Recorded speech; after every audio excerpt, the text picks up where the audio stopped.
पिछली वीडियो में एरिस्टोटल के पोइटिक्स के बारे में पढ़ा था। आज हम इसी का ही आगे कंटिन्यू करेंगे और अपना पॉइंट देखेंगे, that is nature of imitation, कि इमिटेशन करने का क्या नेचर होना चाहिए when we imitate, when we create a form of an art of poetry. So medium क्या है इमिटेशन का? अ पोएट में represent life through rhythm, language and harmony. हमने इतना देख लिया है कि जब भी पोएट अपनी पोएम को, लाइफ को रिप्रेजेंट करेगा, वो किसका यूज करेगा? लैंग्वेज का यूज करेगा, रिदम का यूज करेगा और लैंग्वेज का यूज करेगा। Music and dance are examples for imitation of life through rhythm and harmony. तो अगर हम रिदम और हार्मनी की बात करें तो इसमें जो हमारे इमिटेशन के फॉर्म्स हैं, that will be music and dance. Dancing imitates character, emotion and action through rhythmical movements. आप देखते हैं जब भी डांस होता है तो रिदमिकल मूवमेंट्स होते हैं जिससे हम डांस करते वक्त अपने इमोशंस, अपने एक्शंस को प्रेजेंट करते हैं। Whereas verse poetry is an example for imitation of life through language. लेकिन अगर हम कविता की बात करें तो वो जीवन को इमिटेट करती है थ्रू लैंग्वेज, भाषा के माध्यम से। अब ये हमने पढ़ लिया medium of imitation. We will go forward to object of imitation. The major object of imitation of man in action. तो अब इमिटेशन का ऑब्जेक्ट क्या होता है? Is man in action. ज़्यादातर जो हमारे ह्यूमन बींग्स हैं, जो भी एक्शन हो रहा है उसके ऊपर पोइट्री इमिटेट होती है। Art imitates life by presenting man as better than they are in life with sublime qualities. तो यू कैन सी हेयर कि अगर हम उसको मैन को सबलाइम क्वालिटीज के साथ दिखाएं तो एक ट्रेजेडी बन जाती है और एक एपिक पोइट्री बन जाती है। Because whenever we talk about epic और tragedy we exhibit man on the higher level. हम लॉफ्टी मैटर्स की बात करते हैं, वेयर एज और एज ट्रू टू लाइफ और as they are as worse than they are with low morals. तो man को या तो सबलाइम क्वालिटीज में दिखाएंगे, हाई आइडियल्स में दिखाएंगे या लो मॉरल्स में दिखाएंगे। और जब लो मॉरल्स में दिखाएंगे तो हमारा कॉमेडी बनेगा या क्या बनेगा? Yes, satire. और अगर हम हाई और लॉफ्टी आइडियल्स पे दिखाएंगे तो क्या बनेगा? ट्रेजेडी और epic poetry. You have to keep in mind. Next, it is the real skill of the poet to represent men different from what they are and at the same time be true to life. तो ये बहुत important है कि ये poet की real skill होती है कि men को represent करना अलग जो वो असली जिंदगी से हैं, लेकिन उतना ही close जो reader है या जो उसको watch कर रहे, if it is enacted on some television or so, तो वो उसको connect कर पाए अपनी real life से। वो real life के तो बिल्कुल कह सकते हैं इट इज नॉट रियल, वो असली नहीं होएगा पर वो असली जैसा लगना चाहिए। So we will read this line. It is the real skill of the poet to represent man different from what they are and at the same time to be true to life. तो ये तो था हमारा object of imitation.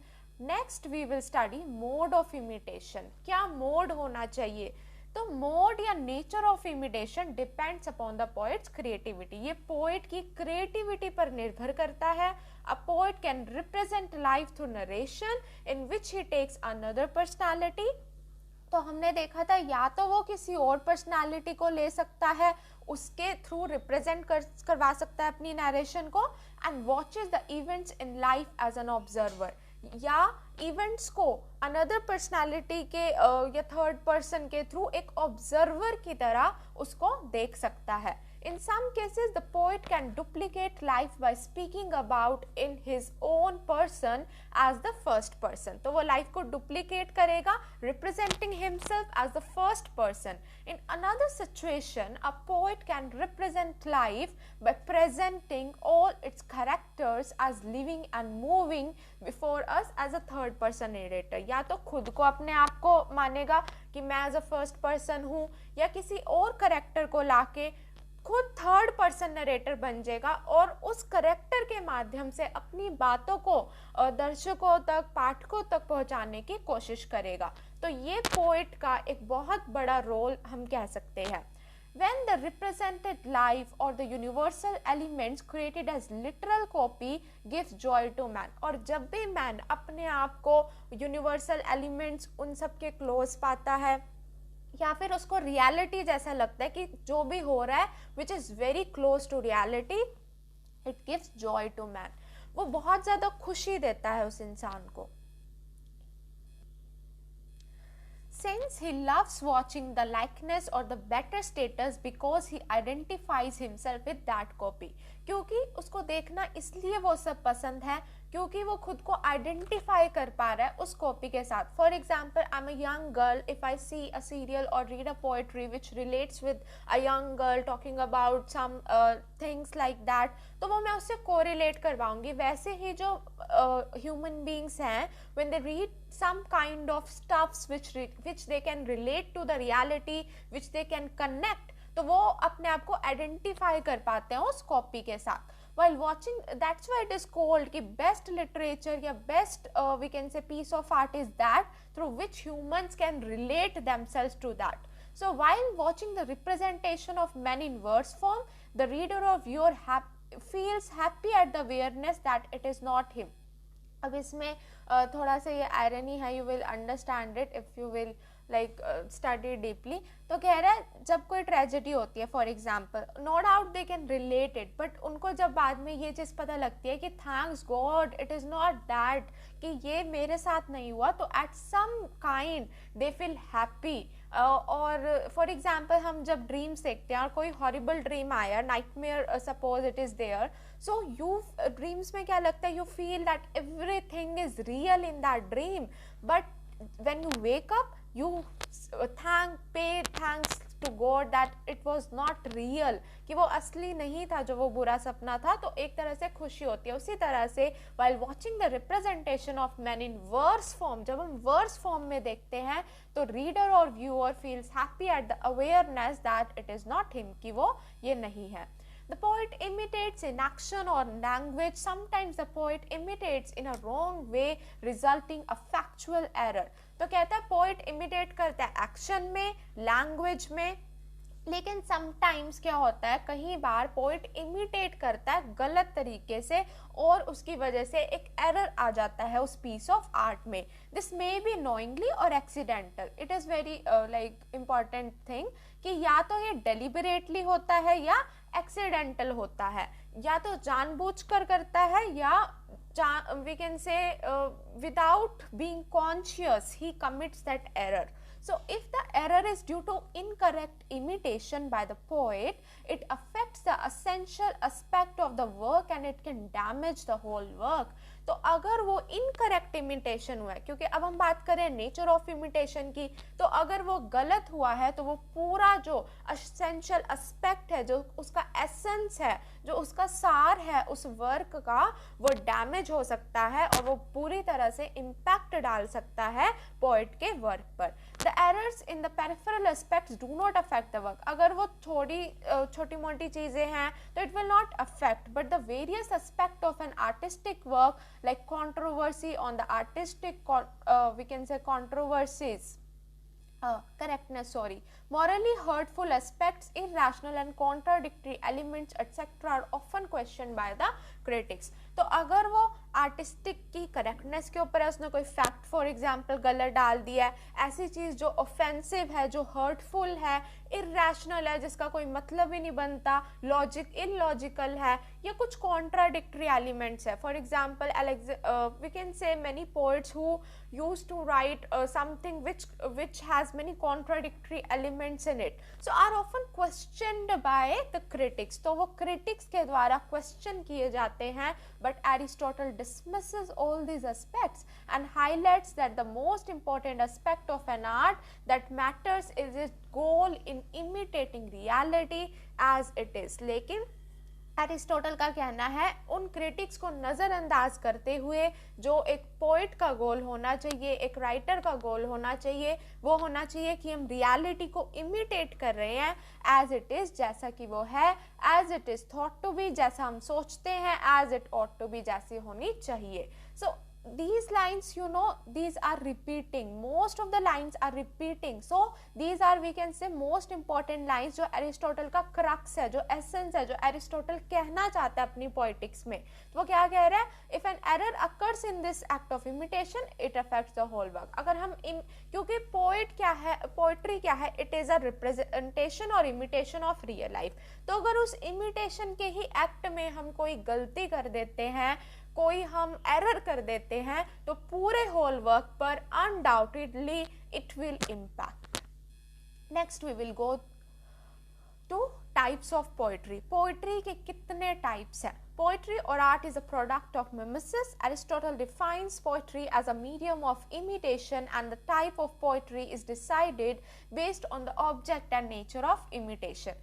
Again repetition हो रहा है, poetry क्या है, इमिटेशन का माध्यम है, और जो टाइप ऑफ पोएट्री है वो डिसाइड होती है आपकी ऑब्जेक्ट ऑफ इमिटेशन पे। हमने पढ़ा या तो मैन को लॉफ्टी आइडियल्स में दिखाएंगे या मैन को वर्स नेचर में दिखाएंगे, और नेचर ऑफ इमिटेशन, इमिटेशन की क्या नेचर हो सकती है। तो I think these 2 points we have studied earlier in the above PDF.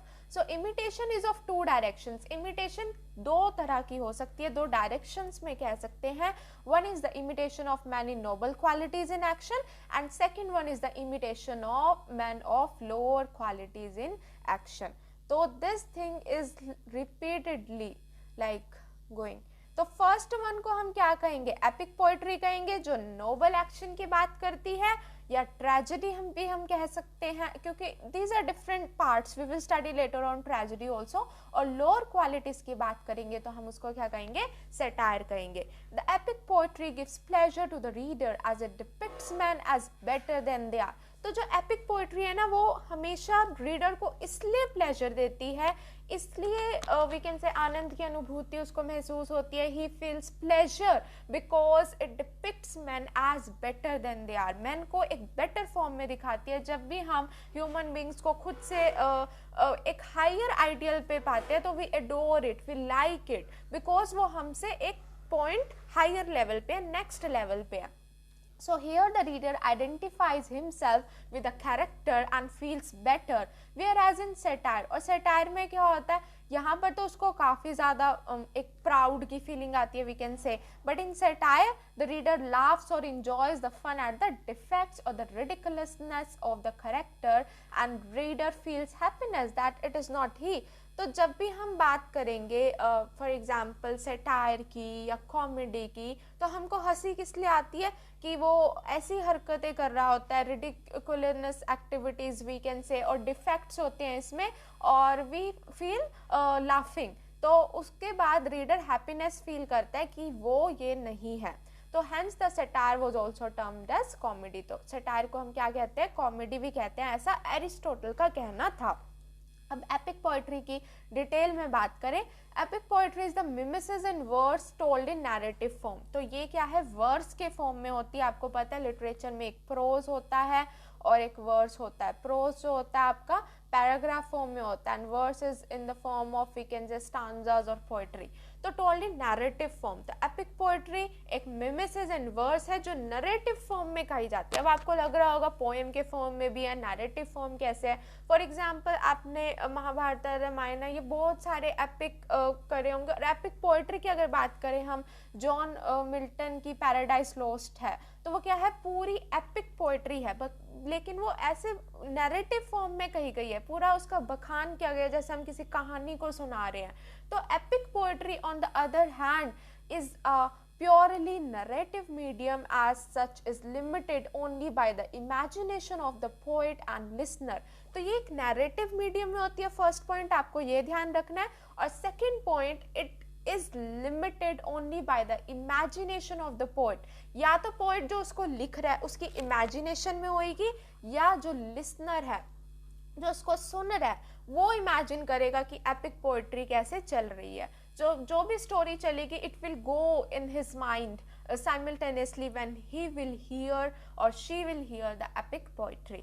Because we have no help in visualizing events, the epic poet can more easily recount the more improbable without disturbing us. तो हमारे सामने अब कुछ चल तो रहा नहीं है, विजुअलाइज नहीं हो रहा, we can say in physical form, no doubt हम माइंड में वो सारी चीज़ें विजुअलाइज कर सकते हैं.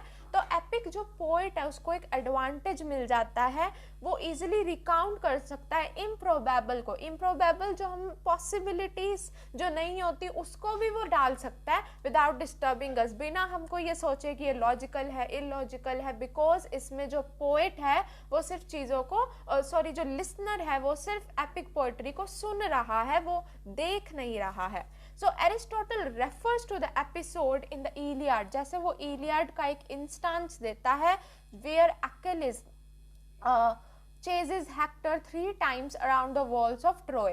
तो Achilles उसमें जो कैरेक्टर है वो हेक्टर को चेज करता है. Chase means to go, we can say to go to him 3 times, उस तीन बार उसके पीछे भागता है around the walls of Troy. Homer makes no mention of the rest of the Greek army, which presumably must have been sitting idly by watching the chase.